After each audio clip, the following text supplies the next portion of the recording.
Hello everyone, সবাই কেমন আছেন? আশা করি সবাই ভালো আছেন। বন্ধুরা, আমরা সবাই জানি যে টাকার রেট ভিন্ন ভিন্ন। মানে কোনো দেশের টাকার রেট বেশি, আবার কোনো দেশের কম।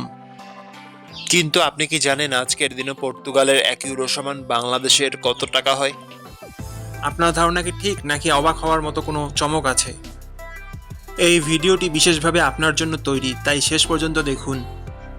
কারণ আপনি যদি নিয়মিত টাকার রেট জানেন, তাহলে অর্থ লেনদেন বা বিদেশ থেকে পাঠানো রেমিটেন্সে লাভবান হতে পারেন। আজ রবিবার 28শে ডিসেম্বর 2025। আজ পর্তুগালের 1 টাকা সমান বাংলাদেশে 144 টাকা 11 পয়সা, আর অপরদিকে বাংলাদেশে 1 টাকা সমান পর্তুগালের 0 টাকা 00 69 পয়সা। বন্ধুরা, টাকার রেট প্রতি মুহূর্তেই বদলায়, আর এই পরিবর্তন আপনার আয়, খরচ, এমনকি সঞ্চয়ের উপর প্রভাব ফেলে। তাই নতুন রেট সবার আগে জানতে এখনই চ্যানেলটি সাবস্ক্রাইব করুন এবং বেল আইকন প্রেস করুন, যাতে কোনো আপডেট মিস না করেন। ধন্যবাদ, দেখা হবে পরবর্তী ভিডিওতে।